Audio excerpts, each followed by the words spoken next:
جی madam یہ بتائیے گا کب تک عبدالرحمان کھتران جیسے لوگ بلوچستان میں بلکہ پورے پاکستان میں ایسے نازگراں جیسی خواتین پر مظالم ڈھاتے رہیں گے اور ہم خاموش تماشائی بن کر چھوٹا موٹا احتجاج کرتے رہیں گے؟ بسم اللہ الرحمن الرحیم۔ ابھی تو ہم یہی کر سکتے ہیں نا، اور وہ ہم کر رہے ہیں کہ ہم احتجاج کر رہے ہیں۔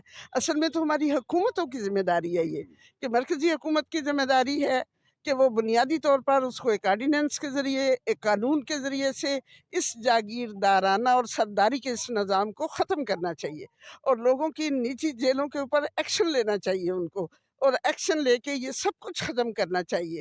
اور اگر یہ سب کچھ یہاں پہ ختم، سسٹم کی اصلاح ہوگی نا، تو پھر اصلاح ہوگی نا۔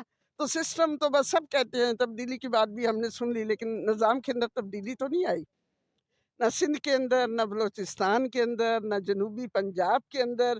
تو یہی جاگیردارانہ نظام قائم ہے وہاں پر، اور یہ سسٹم ہے، ظلم کا یہ نظام ہے وہاں پر، کہ وہ لوگ فرعون اور نمرود بنے بیٹھے ہیں کہ جس کو چاہیں زندہ رہنے دیں، جس کو چاہیں مار دیں ہم۔ اور ان کو اس کے اوپر پابندی ہونی چاہیے کہ ان کو یہ حق نہیں ہونا چاہیے کہ وہ لوگوں سے بگاڑ لیں، وہ لوگوں کو اپنی نجی جیلوں میں ڈالیں۔ اگر بالفرض کوئی جرم ہوتا بھی ہے تو پاکستان کی عدالتوں میں لائیں نا ان کو۔ یہ ہمارا عدالتی نظام کس لیے ہے کہ یہاں لائیں، مقدمات چلے، پھر لوگ اگر واقعی مجرم ہیں تو ان کو سزائیں دی جائے۔ یہ کون ہوتے ہیں کہ کسی کو خود سے قتل کر دینے والے، ان کی لاشیں کنوؤں کے اندر ڈال دینے والے؟ تو ہمارا یہ مطالبہ ہے کہ ان کو عبرت کا نشان بنانا چاہیے، ان کو سرے عام مجرموں کو پھانسی دی جانی چاہیے۔ اور ویسے تو بڑے خواتین کے حقوق کا بڑا شورا بلند کیا جاتا ہے، ابھی 8 مارچ آئے گا تو سب جلوس نکالیں گے۔ تو صرف جلوس نکالنے سے تو کام نہیں چلے گا نا، کہ عملاً اگر خواتین کی بے حرمتی ہو رہی ہے، ان کے حقوق روندے جا رہے ہیں، ان کی اولاد کو قتل کیا جا رہا ہے، اور کتنا دل خراش واقعہ ہے کہ وہ خاتون قرآن ہاتھ میں لیے پھرتی رہی کہ میرے بچوں کو بچا لو، ہمیں بچا لو، لیکن کسی نے نہیں بچایا۔ نہ مرکزی حکومت نے کوئی نوٹس لیا، نہ صوبائی حکومت نے کوئی نوٹس لیا، اور بے دردی سے، بے رحمی سے ان لوگوں کو قتل کر دیا گیا۔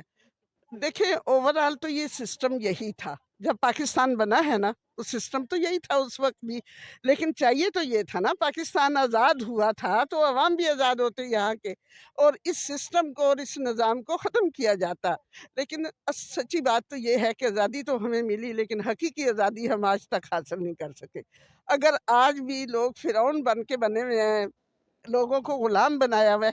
دیکھیں اللہ تبارک تعالیٰ نے موسیٰ علیہ السلام کو صرف نبوت نہیں دی، انہیں کہا لوگوں کو، بنی اسرائیل کو فرعون کی غلامی سے نجات دلاؤ۔ تو آج کے دور میں ہماری یہ ذمہ داری بنتی ہے کہ موجودہ دور کے یہ جو فرعون ہیں، ان کی غلامی سے عوام کو نجات دلائیں۔ تو میڈم یہ بتائیے گا کب تک عدالت توہین عدالت لگ جاتی ہے، نیب توہین لگ جاتی ہے، الیکشن کمیشن توہین لگ جاتی ہے، بلاول توہین لگ جاتی ہے، کب انسانیت کی توہین کے اوپر بھی عدالت سو موٹو نوٹس لے گی؟ بڑی اہم بات آپ نے کی کہ یہ جو ہیں بیٹھے ہوئے ہمارے حکمران، تو ان کی توہین یا عدالتوں کے ججوں کی توہین کرنا ہی بہت بڑا جرم ہے۔ تو انسانوں کی توہین کرنا، انسانوں کے ساتھ یہ سلوک کرنا، میں تو یہ سمجھتی ہوں کہ یہ سب سے بڑی توہین عدالت ہے، کہ انسان جو ہیں ان کو ذبح کر دیا جائے، ان کو قتل کر دیا جائے، اور آپ اس کے اوپر کوئی ایکشن نہ لے سکے۔ سو موٹو ایکشن اس پر ہونا چاہیے، اس واقعے پر ہماری عدالتوں کو سو موٹو ایکشن لینا چاہیے، اور اس پر کارروائی ہونی چاہیے، اور ان لوگوں کو نشان عبرت بنانا چاہیے کہ جو اس واقعے کے مرتکبین ہیں۔ تو ہمارا یہی مطالبہ ہے۔ جی بسم اللہ الرحمن الرحیم۔ میں بلقیس سیف ہوں، بلوچستان سے ایکس ایم این اے ہوں۔ اور یہ جو ظلم جتنا ہوا ہے، بڑا بدقسمت صوبہ ہے ہمارا، بہت ہی غربت ہے، ہمارے پاس تو پکے مکان بھی نہیں ہیں، ان سب نے کھا پی لیا۔ حکومتیں خود بدلتے ہیں صرف پیسوں کے لیے اور اقتدار کے لیے، وہاں تو کوئی کام نہیں ہوتا، سڑکیں ٹوٹی ہوئی ہیں، لوگوں کے گھر کچے گھر ہیں۔ میں وہاں کی بیٹی ہوں، مجھے پتا ہے کہ بھوک، اور وہاں کوئی وہ نہیں ہے، روزگار بھی نہیں ہے، کوئی فیکٹری نہیں ہے، کچھ بھی نہیں ہے۔ تو یہ جو جماعت اسلامی کا احتجاج ہے ہم خواتین کی طرف سے، ہم ان کو یہ پیغام دینا چاہتے ہیں، ہم ان کے ساتھ ہیں، ہم مظلوم کے ساتھ ہیں، اور ظالم کو کیفر کردار تک پہنچانے کی بات کر رہے ہیں۔ یہ جتنی بھی پارٹیز ہیں، مجھے بتائیں کس کا بیان آیا؟ ناز کے لیے، ناز گراں کے لیے کسی کا بیان نہیں آیا، اس لیے وہ بڑی غریب عورت تھی، اور یہاں میں اس کی کیا بات کروں؟ کیا نور مقدم کو سزا ملی؟ اس کے قاتل کو؟ کیا ایاز میر کی بہو کے قاتل کو ملی؟ اس کے بیٹے کو ملی؟ اور کیا یہ قومسیٹ کا جو بھیڑیا تھا اس کو کوئی سزا ملے گی؟ اقدار ختم ہو گئیں. یہاں پہ صرف پیسہ اور صرف پیسہ. اور اس کے لیے نبی صلی اللہ علیہ وسلم نے وعید دی تھی کہ پھر تم دعائیں مانگو گے اور کوئی تمہاری دعا قبول نہیں ہوگی، اور زلزلے اور سیلاب آئیں گے. وہ سب ہو رہا ہے. تو جماعت اسلامی واحد جماعت ہے کہ جس نے کھڑے ہو کے بلوچستان میں بھی مشتاق صاحب وہاں گئے، سینٹ میں بھی انہوں نے مسئلہ اٹھایا اور یہاں پر بھی اٹھا رہے ہیں، اور وہ ایک توانا آواز. تو کیا سینیٹر صاحب مر گئے؟ کیا اسمبلی مر گئی؟ اپنی تنخواہوں کے لیے، اس کو بڑھانے کے لیے، الاؤنسز کے لیے تو آپ دیکھیے سب اکٹھے ہو جاتے ہیں. ناز گراں کے لیے کوئی اکٹھا نہیں ہے. ہم ہیں انشاءاللہ، اور نہ ہم کسی سے ڈرتے بھی نہیں ہیں. جس طرح آپ نے کہا کہ پہلے بھی بعض شخصیات کی وجہ سے لوگوں کو انصاف نہیں مل سکا، آواز دبا دی گئی، کیا لگتا ہے عبدالرحمان کھتران جیسے بڑی شخصیت کے سامنے، شفاف قاتل کے سامنے ناز گراں جیسے ایک مظلوم عورت کو انصاف مل پائے گا؟ اگر نہیں مل پائے گا تو کیسے یہ سسٹم چلے گا؟ مجھے نہیں لگتا، میں نا امید نہیں ہوں، لیکن ان کم وقتوں سے، ان جاہلوں سے، ان ظالموں سے کسی خیر کی توقع نہیں ہے. پہلے تو آپ میڈیا الحمدللہ بہت کام کر رہا ہے اور میڈیا کے ذریعے سے یہ چیز باہر آئی ہے، سوشل میڈیا خاص طور پہ. لیکن آپ یہ دیکھیے کہ اٹھایا ایک جماعت اسلامی نے اٹھایا نا، تو یہاں پہ عدالتیں کیا فیصلے کر رہی مجھے اور آپ کو پتہ نہیں ہے کہ ہمارا پاکستان کے جو مسائل ہیں وہ کیا ہیں، وہ کیا کر رہی ہیں. یہ تو پارلیمنٹ میں سب چیزیں حل ہونی چاہیے تھے. کیوں پارلیمنٹینین ایک دوسرے کو اکٹھا نہیں کرتے؟ میں تو پارلیمنٹ میں رہی اور میں نے دیکھا اپنے مفاد کے لیے تو سب اکٹھے، مہنگائی کے لیے سب کے ہاتھ اونچے، آئیز ہیو اٹ، اور مظلوموں کا ساتھ دینے کے لیے کوئی نہیں ہے.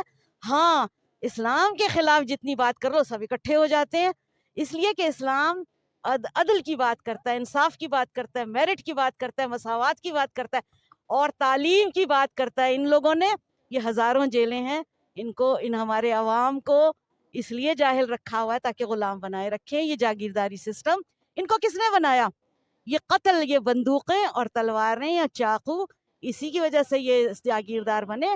اتنا انہوں نے خوف پھیلایا ہوا ہے کہ عدالت بھی ان سے ڈرتی ہے، پولیس بھی ان سے ڈرتی ہے. آپ نے دیکھا اس کو تو ہتھکڑی بھی نہیں لگی ہوئی تھی، جی وکٹری کا نشان بنایا ہوا تھا. تو یہ کیا ظاہر کرتا ہے؟